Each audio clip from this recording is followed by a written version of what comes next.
नमस्कार। KP college के online platform पे एक बार फिर से आप सभी का स्वागत है। हम बीए 4 सेमेस्टर की क्लासेस कंटिन्यू करें और आज हम अपना नया टॉपिक देख रहे हैं जो है खनिज लवण। यानी कि हम लोग अभी तक जो पोषक तत्वों के पार्ट्स थे, कार्बोहाइड्रेट, प्रोटीन, वसा, विटामिन, जल में घुलनशील और वसा में घुलनशील, ये सभी हम लोग कंप्लीट कर चुके हैं। आज अपना नया पोषक तत्व यानी कि जो है खनिज लवण वो शुरू करने जा रहे हैं कि खनिज लवण कौन कौन से पाए जाते हैं, उनका क्या कार्य होता है हमारे जीवन में, और साथ ही साथ हम ये भी देखेंगे कि जो खनिज लवण हम लोग पढ़ेंगे कि वो अगर उनकी कमी हो जाती है हमारे शरीर के अंदर तो उनका क्या प्रभाव पड़ता है। सबसे पहले देखेंगे कि हमारे शरीर का जो कुल भाग है वो 96% किससे मिलके बना है? पानी से मिलके बना है।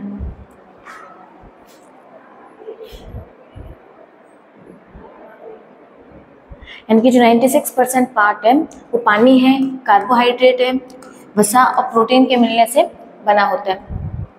साथ ही साथ इसका जो 4% पार्ट होता है, यानी कि सिर्फ 4% पार्ट, वो क्या होता है? खनिज लवण। यानी कि खनिज लवणों की जो मात्रा है वो हमारे शरीर के अंदर कम होती है, लेकिन इनका जो महत्व होता है, अगर इनकी मात्रा कम है लेकिन इनकी जो इम्पोर्टेंस है वो इनसे भी कहीं ज़्यादा होती है। इस प्रकार अगर उपस्थिति के आधार पर देखा जाए तो जो खनिज लवण पाए जाते हैं ये अल्प मात्रा में हमारे शरीर में विद्यमान रहते हैं, लेकिन इनकी जो अल्प मात्रा होती है वही हमारे लिए बहुत ज़्यादा प्रभावशाली होती है। यह क्या होते हैं? अकार्बनिक रासायनिक तत्व होते हैं, यानी कि इनमें कार्बन की मात्रा प्रेजेंट नहीं होती। ठीक है, यानी कि अकार्बनिक और रसायनों से मिलने बने हुए तत्व होते हैं, और इसमें कार्बन की मात्रा लेश मात्रा भी नहीं होती। यानी कि अभी बताया कि कार्बन की मात्रा नहीं होती, इसलिए हम क्या कह रहे हैं? अकार्बनिक।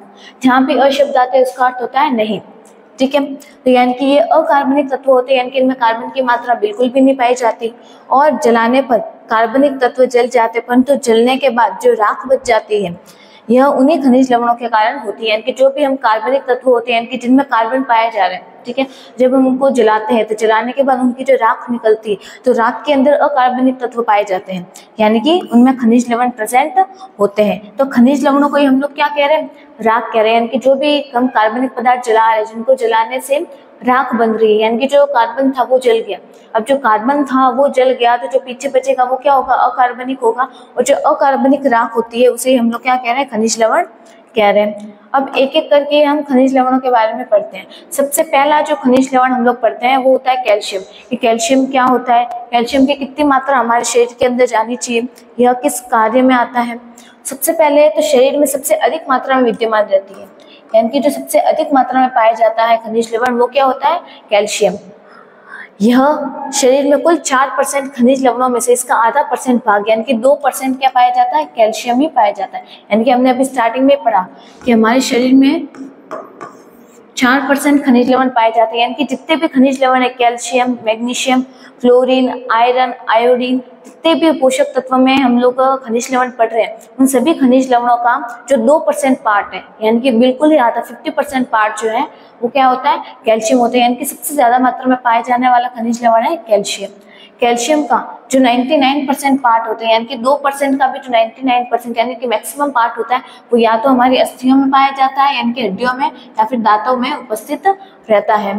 और इसका जो 1% पार्ट होता है वो कोमल तंतु, यानी कि जो हमारे शरीर की मांसपेशियां, हमारे ब्लड का जो सीरम है उसमें, और अन्य जो तरल पदार्थ है उनमें पाया जाता है। यानी कि जो कुल खनिज तत्व का 4% पार्ट होता है, कुल खनिज लवण 4% का भी 50%, यानी कि 2% तो कैल्शियम पाया जाएगा, और वो 2% जो कैल्शियम है उसमें से मैक्सिमम तो हमारी हड्डियों और हड्डियों के अलावा दांतों में पाया जाता है, और जो बचा हुआ पार्ट होता है वो ब्लड के सीरम हो गया या फिर कोमल जो यानी कि सॉफ्ट टिश्यूज होते हैं उनमें पाया जाता है। अब ये जो कैल्शियम होता है ये इतनी ज्यादा मात्रा में हमारे शरीर के अंदर उपस्थित है, ठीक है, हम कैल्शियम का इतना यूज कर रहे हैं तो ये हमारे क्या काम आएगा? तो सबसे पहला कार्य होता है इसका नाड़ी केंद्र और नाड़ी तंतुओं की संवेदनशीलता को बनाना, यानी कि हमारे शरीर के जितने भी नर्व ऑर्गन्स हैं, नर्व सिस्टम है, उनको संवेदनशील बनाना। संवेदनशील का मतलब होता है कि सेंसिटिव बनाना, ठीक है, यानी कि अगर हमारे शरीर के अंदर कहीं चोट लग जाती है, कहीं की जो सेल्स है वो डैमेज हो जाती है, कहीं लग जाती है गिरते, तो हमें क्या होता है? वो दर्द महसूस होता है, यानी कि हम क्या हो रहे हैं? सेंसिटिव हो रहे हैं। तो यानी कि हमारे शरीर के जितने भी नाड़ी ऑर्गन्स होते हैं या फिर तंतु होते हैं उन्हें संवेदनशील बनाते हैं, यानी कि कहीं पे अगर चोट लग जाती है तो हमें तुरंत ही सूचना या फिर इंफॉर्मेशन मिल जाती है। अस्थियों और दांतों के निर्माण में मदद करता है, क्योंकि सबसे ज्यादा मात्रा में ये अस्थियों में और दांतों में पाए जाते हैं, यानी कि इनका जो मैक्सिमम निर्माण होगा, ठीक है। यानी कैल्शियम किसका निर्माण कर रहा है, हड्डियों को मजबूत बनाता है, शारीरिक वृद्धि और विकास में मदद करता है। हम जितने भी पोषक तत्व पढ़ रहे हैं सभी में एक कॉमन बात यही आ रही है कि जो पोषक तत्व होते हैं, चाहे प्रोटीन हो, कार्बोहाइड्रेट हो या वसा हो, या फिर हम खनिज लवण देखें, वो सभी शरीर की वृद्धि और विकास में मदद कर रहे हैं। रक्त का थक्का जमाने में मदद करता है कैल्शियम। और एक हमने पढ़ा था जो रक्त का थक्का जमाने में मदद करता है, प्रोटीन, ठीक है। और मांसपेशियों के संकुचन पर नियंत्रण करता है। संकुचन का मतलब होता है कॉन्स्ट्रक्शन, कॉन्ट्रैक्शन का मतलब होता है कि मांसपेशियों का या फिर कोशिकाओं का जो संकुचन हो गया, यानी कि कोशिकाएं जो सिकुड़ती है, वापस खुल जाती है, यानी कि फैल जाती है। तो ये किस पे डिपेंड करता है, कैल्शियम पे। यानी कि हमारे बॉडी के अंदर जो कैल्शियम है अगर वो प्रॉपर अमाउंट में यानी कि निश्चित मात्रा में अगर प्रेजेंट है तो हमारे शरीर के जो मांसपेशियां हैं उनका संकुचन ठीक प्रकार से हो पाएगा। यानी कि अगर मैं अपने हाथों की मांसपेशियों को मूव कर पा रही हूँ, यानी कि हाथ मेरा संकुचित हो रहा है, यानी कि सिकुड़ रहा है और फैल रहा है, तो इसकी जो मांसपेशियां होंगी वो भी क्या हो रही है, सिकुड़ रही है और फैल रही है। यानी कि मांसपेशियों में क्या पाया जा रहा है, संकुचन पाया जा रहा है, यानी कि वो अपना आकार बदल रही है अपनी, और फिर अपनी पूर्व स्थिति में भी वापस आ जाती है। तो ये होता है कि मांसपेशियों के संकुचन पर नियंत्रण भी किसके द्वारा होता है, कैल्शियम के द्वारा पाया जाता है। फिर अगला हम देखते हैं कि जो कैल्शियम होता है हृदय की गति को बनाए रखने में मदद करते हैं। यानी कि हार्ट की जो स्पीड है, दिल के कार्य करने की जो क्षमता होती है, उसको ठीक प्रकार से बनाए रखता है। कुछ एंजाइम को सक्रिय बनाने में मदद करते हैं, यानी कि हमारे शरीर के अंदर जो एंजाइम सिक्रेट हो रहे हैं, जो एंजाइम निकल रहे हैं, उनको एक्टिव बनाने में मदद करते हैं। यानी कि किस अवस्था में, कितनी मात्रा में हमारे शरीर में एंजाइम निकलने चाहिए और कहाँ पे उन्हें एक्टिव होना चाहिए, कहाँ पे इनकी जो मात्रा है वो कम हो जानी चाहिए। तो इन सभी में कौन मदद करता है, कैल्शियम हेल्प करता है। और कोशिका भित्ति की प्रवेश्यता को बनाए रखता है। अब कोशिका भित्ति क्या होती है, अब आप लोग कोशिका के बारे में जानते होंगे कि सेल्स क्या होती है, ठीक है। यानी कि कोशिका जो होती है, मान लो ये एक प्रकार की कोशिका है, ये हो गया इसका केंद्र। तो इस कोशिका के चारों ओर जो लेयर पाई जाती है, यानी कि इसके आसपास जो दो प्रकार के झिल्ली पाई जाते हैं, यानी कि कोई भी कोशिका होगी जनरली दो प्रकार की उसके अंदर झिल्ली होना आवश्यक है, यानी कि दो प्रकार की वॉल। एक तो हम कहते हैं कोशिका भित्ति और एक कहते हैं कोशिका झिल्ली। यहाँ तो कोई सेल्स होगी उसके अंदर दोनों प्रेजेंट होगी या फिर दोनों में से कोई एक प्रेजेंट होगी। तो यानी कि जो कोशिका भित्ति होती है, यानी कि इस कोशिका के जो बाहरी आवरण होता है, बाहरी भाग होता है, इसकी प्रवेश्यता, प्रवेश्यता का मतलब होता है एंट्रिंग करना, यानी कि इस कोशिका के अंदर एंटर करने में मदद करवाता है। अब ये जो एंट्रिंग हम लोग यहाँ पे बात कर रहे हैं, तो ये जब हम रिप्रोडक्टिव सिस्टम पढ़ते हैं तो इस रिप्रोडक्टिव सिस्टम में हेल्प करता है कि यानी कि जो एग सेल होती है और एग सेल के अंदर जब कोई शुक्राणु प्रवेश करना चाहता है तो उस शुक्राणु को अंदर जाने के लिए, यानी कि उस शुक्राणु को अंडाणु के अंदर प्रवेश करवाने के लिए कैल्शियम की आवश्यकता रहती है। तो ये हम कह सकते हैं कि कोशिका में, कोशिका की भित्ति में प्रवेशिता को बनाए रखने में मदद करता है, यानी कि उसमें एंटर करने में मदद करवाता है। कौन करवाता है, कैल्शियम। तो कैल्शियम हमारे शरीर में सबसे ज्यादा मात्रा में पाए जाने वाला खनिज लवण होता है, पोषक तत्व होता है, जो सबसे ज्यादा हड्डियों और दांतों में पाए जाते हैं, यानी कि इनका निर्माण भी यही करता है। इसके अलावा ये जो कैल्शियम होता है शरीर की वृद्धि में, रक्त का थक्का जमाने में, हृदय की गति को ठीक प्रकार से करने में, संकुचन करने में, मांसपेशियों के अंदर, इन सभी कार्यों में मदद करता है। फिर आगे देखते हैं कि इसके कमी से क्या प्रभाव पड़ते हैं, यानी कि अगर हमारे शरीर में जो खनिज लवण सबसे ज्यादा मात्रा में पाए जा रहे हैं, यानी कि कैल्शियम, अगर इसकी कमी हो जाएगी, यानी कि हमारे शरीर के अंदर कैल्शियम की कमी हो जाएगी तो क्या प्रभाव पड़ेगा। तो सबसे पहले देखते हैं शैशवावस्था में, यानी कि जो विकास की अलग अलग अवस्थाएं होती है, शैशवावस्था, बाल्यावस्था, किशोरावस्था, युवावस्था, प्रौढ़ावस्था, उन अलग अलग अवस्थाओं में, उन अलग अलग अवस्थाओं में कैल्शियम का क्या प्रभाव पड़ेगा। तो जब बालक शैशवावस्था में होता है तब उस बालक के अंदर अगर कैल्शियम की कमी हो जाती है तो उसकी जो गति है, यानी कि उसकी जो वृद्धि है वो रुक जाती है, इसका जो वृद्धि और विकास है वो बाधित हो जाता है, ठीक है। अस्थियां कमजोर और निर्बल हो जाती है, क्योंकि जो मेन कार्य होता है कैल्शियम का वो अस्थियों को मजबूती प्रदान करना, यानी कि हड्डियों को मजबूत बनाना। इसलिए हम लोग क्या करते हैं, बच्चों को कहते हैं कि दूध पियो, दूध से हड्डियां मजबूत होती है, कैल्शियम मिलता है। यानी कि इस अवस्था में बच्चों को जो दूध पिलाया जाता है वो उनकी हड्डियों को मजबूती प्रदान करता है। अगर इनके अंदर कैल्शियम की कमी हो जाती है तो उनकी जो हड्डियां होंगी वो कमजोर हो जाएगी और निर्बल यानी कि दुर्बल हो जाएगी। दांतों का देरी से निकलना है, यानी कि यह दांतों के निर्माण में भी मदद करता है। अगर कैल्शियम की कमी होगी तो हड्डियां तो कमजोर होगी, उसके साथ साथ जो दांत निकलने हैं वो भी देरी से शुरू होते हैं।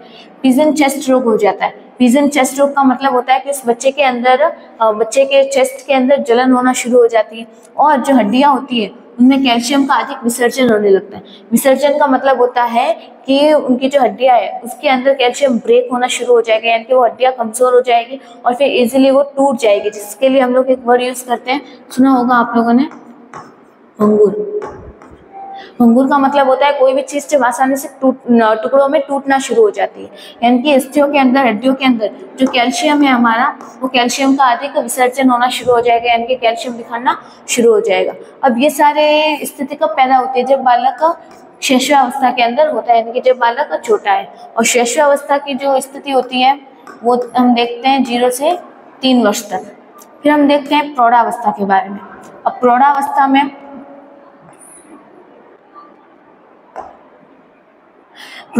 में हम लोग देखते हैं कि यह महिलाओं में सबसे अधिक पाया जाता है, यानी कि महिलाओं के अंदर कैल्शियम की जो मात्रा होती है उसमें कमी सबसे ज्यादा महिलाओं में पाई जाती है। तो पुरुषों में क्यों नहीं पाई जाती, क्योंकि महिलाओं के अंदर क्या होता है कि इनके अंदर जब उनका प्रेगनेंसी पीरियड होता है तो उस समय उनकी बॉडी बहुत ज्यादा वीक हो जाती है, तो जिसकी वजह से उन्हें क्या होता है, फिर उनमें प्रेगनेंसी के बाद उनका मिल्क सिक्रेशन शुरू हो जाता है, तो उनके शरीर से कैल्शियम की जो कमी है, यानी कि कैल्शियम की जो मात्रा है वो कम होना शुरू हो जाती है। इसलिए ये जो रोग है महिलाओं में बहुत कम पाया जाता है, ऑस्टियोमलेशिया रोग हो जाता है। ऑस्टियोमलेशिया रोग का मतलब हो जाता है कि हड्डियों का कमजोर हो जाना, हड्डियों का कमजोर होना, यानी कि हड्डियों का कमजोर होना जाना कौन सा रोग है, ऑस्टियोमलेशिया। जरा सी चोट लगने पर हड्डियां टूट जाती है, यानी कि अगर हमारा एक्सीडेंट हो गया, हम स्कूटर से गिर गए, ठीक है, यानी कि गिरते हमारा हाथ फ्रैक्चर हो गया, यानी कि हमारी हड्डियां कैसे हो चुकी है, कमजोर हो चुकी है। अगर हड्डियां कमजोर हो गई इसका मतलब क्या है, हमारे शरीर के अंदर क्या होगी, कैल्शियम की कमी हो गई है, और यही रोग क्या कहलाता है, ऑस्टियोमलेशिया कहलाता है। और अस्थियों का देरी से जुड़ाव, यानी कि अगर हमारी हड्डियां कमजोर होगी, गिरते ही हमारे हड्डियां टूट रही है, फ्रैक्चर हो रहा है, इसका मतलब है कि वो जो चोट लगी है, यानी कि जो हड्डियां टूटी है, उसको वापस जुड़ने में भी टाइम लगेगा। तो ये सारी स्थिति कब होती है, महिलाओं के अंदर होती है, और प्रौढ़ावस्था में, यानी कि उनकी जब एज 30 से बाहर हो जाती है, 30 से 35-40 की एज जब आ जाती है, उस अवस्था में ये सारी चीजें ज्यादा होती है।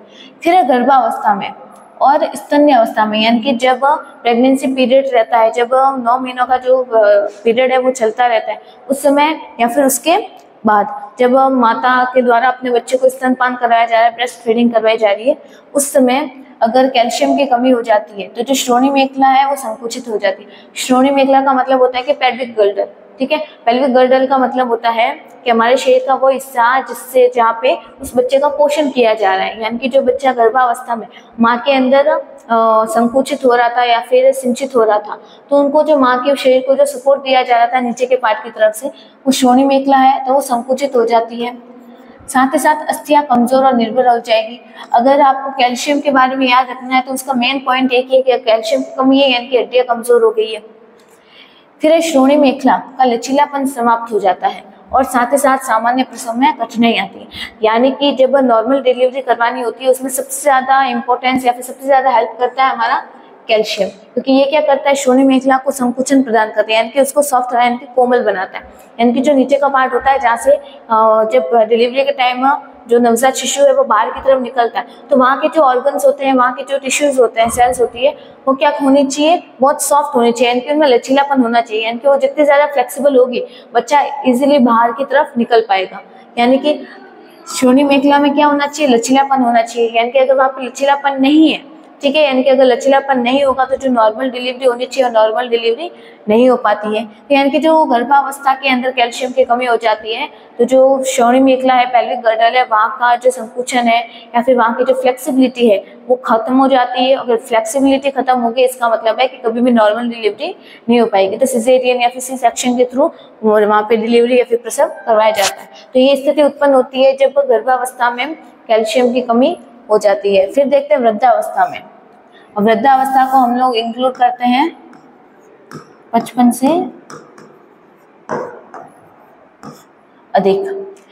इनमें क्या हो जाता है, कुबड़ निकलना शुरू हो जाती है, यानी कि आप लोगों ने देखा होगा कि जब भी इस अवस्था के अंतर्गत जो भी बड़े बूढ़े आते हैं वो अपनी नॉर्मल जो हाइट होती है उनसे थोड़ा सा झुक जाती है, यानी कि बैंड हो जाते हैं, यानी कि उनमें कुबड़ की स्थिति उत्पन्न हो जाती है। मांसपेशियों की जो क्रियाशीलता है उनमें शिथिलता आ जाती है, यानी कि उनकी शरीर की जो मांसपेशियां हैं, हमने पढ़ा था जब किशोरावस्था में या फिर स्टार्टिंग की अवस्था में, विकास की प्रारंभिक अवस्था में जो मांसपेशियां है वो संकुचन का कार्य करती है, यानी कि कैल्शियम के द्वारा हमारी जो मांसपेशियां है वो संकुचित होती है, यानी कि ठीक प्रकार से संकुचित भी होगी और प्रसारित भी होगी।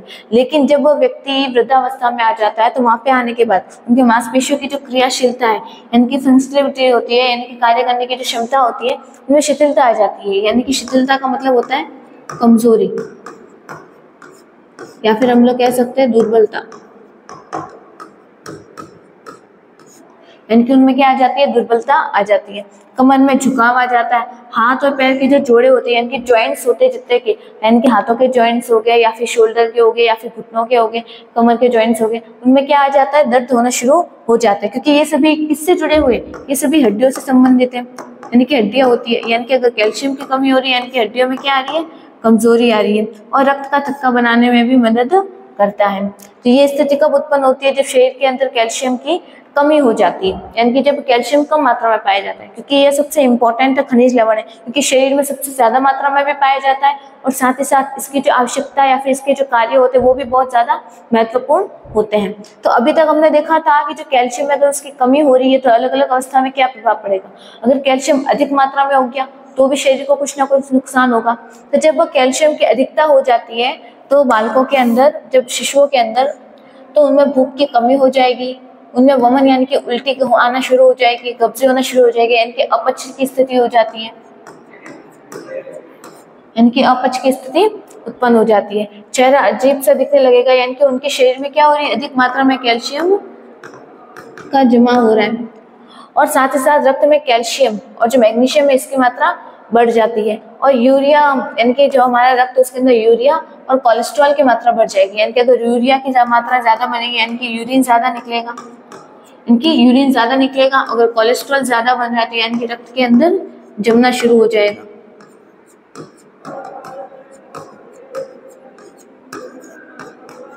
इनकी अगर ज्यादा मात्रा में कोलेस्ट्रॉल बढ़ रहा है यानी कि उसकी मात्रा बढ़ रही है तो रक्त में जमना शुरू हो जाता है। अगर रक्त में जमना शुरू हो जाता है यानी कि ब्लड का जो फ्लो है वो ब्लॉकेज कर लेगा और हार्ट अटैक की स्थिति उत्पन्न हो जाती है।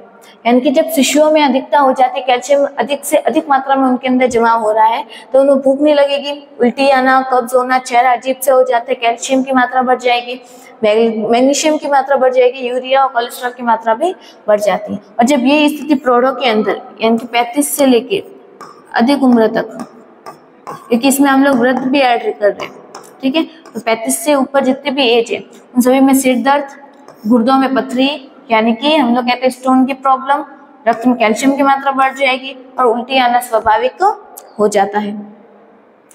फिर हम जो अगला खनिज लवण देखते हैं वो होता है फास्फोरस। तो पहला जो सबसे इम्पोर्टेंट था जिसके बारे में हम लोगों ने अभी पढ़ा वो था हमारा कैल्शियम।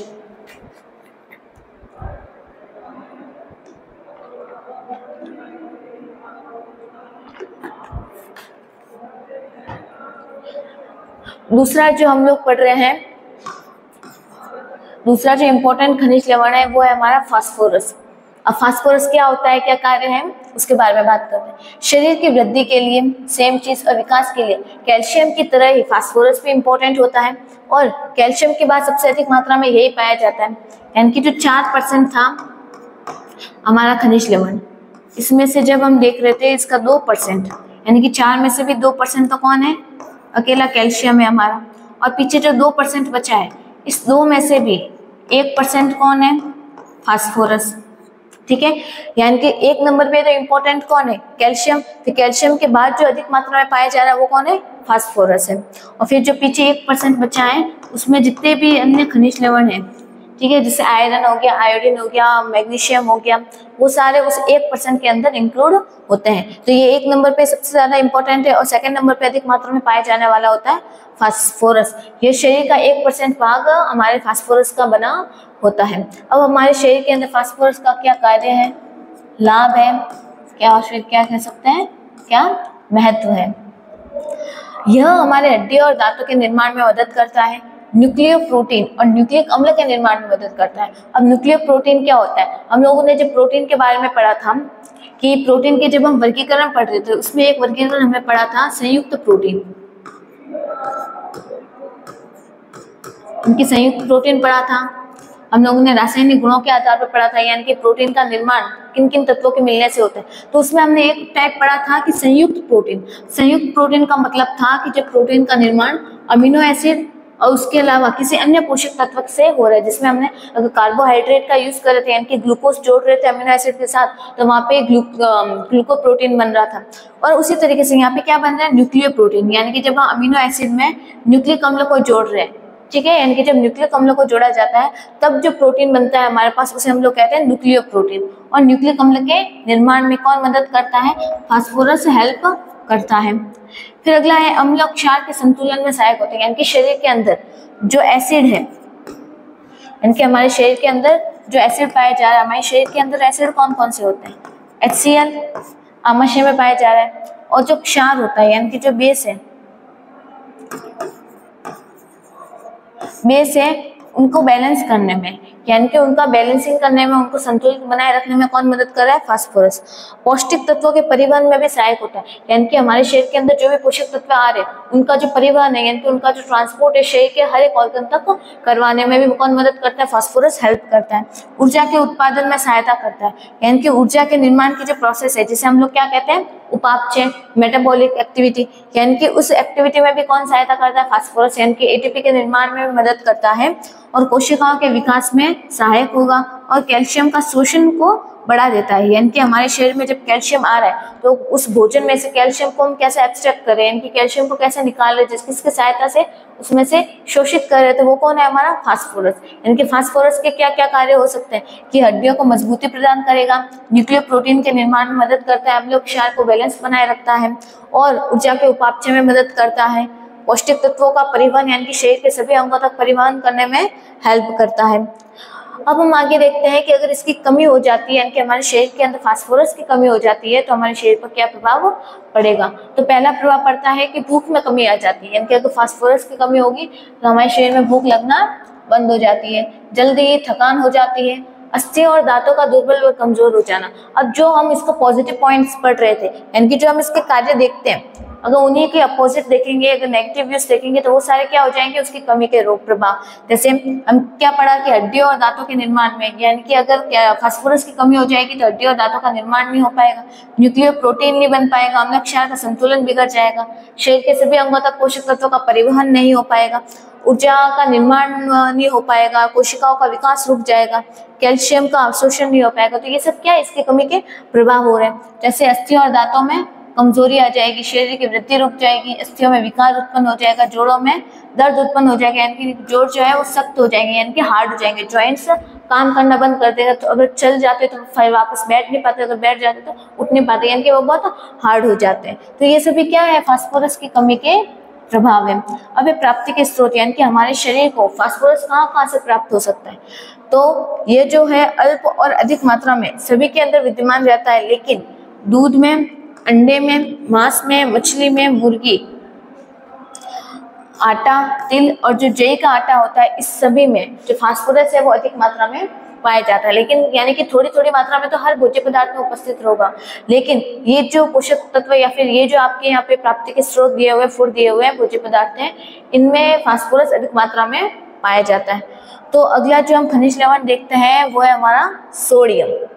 पहला हम लोगों ने देखा कैल्शियम जो सबसे अधिक मात्रा में था 2%, फिर उसके बाद हमने देखा 1% में कौन था, फास्फोरस, और जो अगला पोषक तत्व देख रहे हैं वो है हमारा सोडियम। अब सोडियम क्या कार्य करता है, सामान्यतः जो सोडियम है वो जितने भी भोज्य पदार्थ है उनमें पाया जाएगा, और ये क्लोरीन के साथ मिलकर सोडियम क्लोराइड के रूप में मौजूद रहता है, यानी कि यह सोडियम, यानी कि ये क्या है हमारा सोडियम, और यह क्लोरीन के साथ हमेशा प्रेजेंट रहेगा, यानी कि क्लोरीन के साथ जुड़ने के बाद ये किसमें कन्वर्ट हो जाता है, सोडियम क्लोराइड। और हम लोग जो ले रहे हैं नमक, वो क्या है, सोडियम, यानी कि हमारे शरीर को सोडियम कहाँ से मिल रहा है, नमक के थ्रू, यानी कि ये है सोडियम, ये है क्लोरीन, ये दोनों जब आपस में मिल जाते हैं तो सोडियम क्लोराइड बन जाता है। और यही जो सोडियम क्लोराइड क्या है, जो नमक हम लोग डेली खाने में यूज करते हैं, यानी कि हमारे शरीर को सोडियम कहाँ से प्राप्त हो रहा है, नमक के थ्रू, और शुद्ध रूप में प्राप्त किया जा रहा है। अब इसके क्या कार्य होते हैं, यह भी अम्ल और क्षार के नियंत्रण को बनाए रखता है, हृदय की जो धड़कन होती है, इनके दिल के धड़कने की, हार्ट के बीट होने की जो स्पीड होती है उसको बनाए रखेगा। जल के संतुलन में सहायता करता है, यानी कि हमारे शरीर के अंदर वाटर के बैलेंस को बनाए रखता है कि कहाँ पे कितनी मात्रा में पानी जो है वो ब्लड में जाना चाहिए, कितना यूरिन के फॉर्म में निकलना चाहिए, या फिर कितना पसीने के रूप में शरीर से बाहर निकलना चाहिए, और जो जितना भी अवशोषित हो गया और जो वेस्ट है वो किस प्रकार से बाहर निकलना चाहिए। नाड़ी के उद्दीपन में सहायता करता है। अमीनो एसिड और कार्बोज के अवशोषण में भी सहायता करेगा, यानी कि हमारे शरीर में अमीनो अम्ल यानी कि प्रोटीन के अवशोषण में, प्रोटीन को अवशोषित करने और कार्बोहाइड्रेट के अवशोषण में मदद करता है सोडियम। रसाकर्षण दबाव को नियंत्रित करने में मदद करेगा और मांसपेशियों के संतुलन में भी सहायता करता है, यानी कि जो सोडियम हम लोग नमक के रूप में ले रहे हैं शुद्ध रूप में, ये हमारे शरीर में जल के संतुलन को, अम्ल क्षार के संतुलन को बनाए रखेगा। हृदय की जो गति है उसको बना के रखता है। साथ ही साथ प्रोटीन और जो कार्बोहाइड्रेट होते हैं इनके अवशोषण में भी सहायता करता है। और अगर साथ ही साथ हम लोग देखते हैं कि ये जो सोडियम है हमारा मांसपेशियों को भी संकुचित बनाए रखने में मदद करता है। फिर हम देखते हैं हाइपोनेट्रेमिया। शरीर में जब सोडियम की कमी हो जाती है तो उसे हम लोग क्या कह रहे हैं, हाइपोनेट्रेमिया, यानी कि हाइपो का मतलब होता है कमी। आप लोगों दो शब्द यहाँ पे आएंगे, एक होता है हाइपो और एक होता है हाइपर।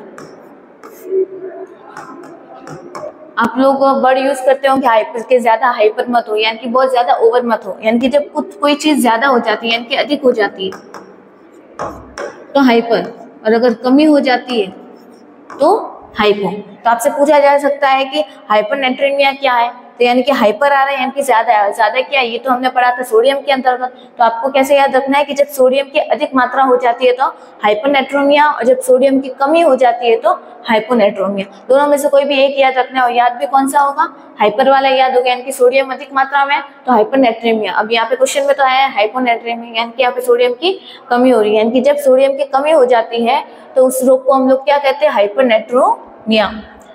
तो ये इंपॉर्टेंट है, याद रखने का है।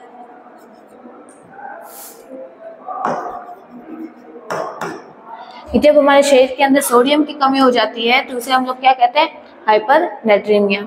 आमतौर पर इसकी कमी नहीं होती, लेकिन जो गर्म एरियाज में रहते हैं, यानी कि ऐसे एरिया जहाँ पे गर्मी बहुत ज्यादा होती है, यहाँ पे लोग कठिन परिश्रम ज्यादा करते हैं, उनके शरीर से पसीना ज्यादा निकलता है। अब हमारा जो पसीना होता है वो भी कैसा होता है, खारा होता है, यानी कि उसमें भी क्या होता है, सोडियम क्लोराइड होता है। यानी कि जनरली हम क्या कर रहे हैं, सोडियम किस फॉर्म में ले रहे हैं, नमक के रूप में, यानी कि सोडियम क्लोराइड हम लोग डेली यूज कर रहे हैं। नमक तो हम सुबह शाम डेली हर चीज में ले रहे हैं, यानी कि इसकी कमी तो हमारे शरीर के अंदर होनी भी नहीं चाहिए। लेकिन जनरली अगर इसकी कमी होती कहाँ पे, यानी कि ऐसे एरिया में जहाँ पे गर्मी ज्यादा है, गर्मी ज्यादा है तो पसीना ज्यादा होगा, यानी कि पसीना ज्यादा निकलेगा। अगर पसीना ज्यादा निकलेगा तो उस पसीने में क्या निकलेगा, हमारे शरीर के अंदर जो सोडियम हम लोग डेली यूज करें वो पसीने के रूप में शरीर से बाहर निकलना शुरू हो जाएगा। या फिर ऐसे लोग जो शरीर से ज्यादा काम कर रहे हैं, यानी कि उनका शरीर किसी भी काम को करने में ज्यादा थक रहा है, ज्यादा पसीना निकल रहा है, तो उनके शरीर में से भी जो सोडियम क्लोराइड है वो अधिक मात्रा में निकलता है, इनके अधिक मात्रा में निकलना शुरू हो जाता है। तो सोडियम के लवण में निकल जाता है और अंततः क्या हो जाती है, उसकी शरीर में कमी हो जाती है, जिसकी वजह से तीव्र डायरिया हो जाता है, दीर्घकालीन वमन रहता है, यानी कि बहुत लंबे पीरियड तक क्या रहेगी, उल्टियाँ आना शुरू रहती है, गुर्दे की बीमारी यानी कि लीवर की बीमारी हो जाती है, और बार बार क्या आता है, यूरिन की प्रॉब्लम रहती है। तो ये स्थिति कब होती है, जब हमारे शरीर के अंदर हाइपोनेट्रेमिया हो जाता है, यानी कि सोडियम की कमी हो रही है। कमी कौन से इलाके की वजह से होती है, बहुत ज्यादा गर्मी की वजह से पसीना आ रहा है, यानी कि पसीना आ रहा है तो हमारे शरीर से सोडियम के जो मॉलिक्यूल्स है, यानी कि सोडियम के जो लवण है NaCl है वो बाहर निकल जाते हैं। फिर है हाइपरनेट्रेमिया। हाइपरनेट्रेमिया का मतलब है कि जब सोडियम की क्या हो रही है, अधिकता, यानी कि अधिक मात्रा में हमारे सोडियम आ रहा है। तो इस स्थिति में जो ब्लड प्लाज्मा होता है उसके अंदर जो सोडियम आयन की जो मात्रा होती है सामान्य से ज्यादा हो जाती है, यानी कि हमारे ब्लड का जो प्लाज्मा है उसके अंदर जो सोडियम की मात्रा होगी वो जरूरत से ज्यादा हो जाती है। फिर हम लोग जो सोडियम है वो कहाँ से प्राप्त कर सकते हैं, जो पशुजन्य स्रोत है उन सभी के भोज्य पदार्थ में यह पाए जाते हैं, जैसे दूध, मांस, मछली, अंडा, दही आदि सोडियम के क्या है, उत्तम स्रोत है। इन सभी पदार्थों में जो सोडियम है वो सही मात्रा में पाया जाता है। और जो मक्खन होता है, जो चीज़ होता है, उसमें भी सोडियम अधिक मात्रा में होता है। तो आप लोगों ने जब बटर टेस्ट किया होगा, मक्खन खाया होगा, चीज़ खाया होगा, तो उसमें आपको थोड़ा सा सॉल्टी टेस्ट आता है, यानी कि उसमें थोड़ा खारा खारापन लगता है, सॉल्टी टेस्ट आ रहा है, यानी कि उसमें भी क्या है, सोडियम की मात्रा होती है, क्योंकि इन्हें तैयार करते समय इनमें थोड़ी सी मात्रा में क्या डालते हैं, नमक डाला जाता है। तो आप लोगों ने खाया होगा, जब चीज़ डालते हैं या फिर मक्खन डाल के खाते हैं तो उनमें थोड़ा सा खारा टेस्ट आता है, सॉल्टी टेस्ट लगता है। तो वो किसकी वजह से, क्योंकि उनमें भी क्या है, सोडियम पाया जाता है। तो ये सब क्या थे, सोडियम की प्राप्ति के स्रोत। अब और भी कई सारे हम लोग खनिज लवण पढ़ेंगे, ठीक है। अभी कुछ ही हम लोगों ने खनिज लवण पढ़े हैं, सिर्फ 3 खनिज लवणों के बारे में बात की है। और कौन कौन से थे, सोडियम, कैल्शियम और फास्फोरस, ये 3 हम लोगों ने खनिज लवण पढ़ लिए। अब इनके अलावा जो खनिज लवण है, जैसे आयरन है, आयोडीन है, मैग्नीशियम है, वो सभी हम लोग अगली क्लास में पढ़ेंगे। तो आप लोग पार्ट 2 के लिए कंटिन्यू करिएगा और तब तक के लिए पढ़ते रहिए और धन्यवाद।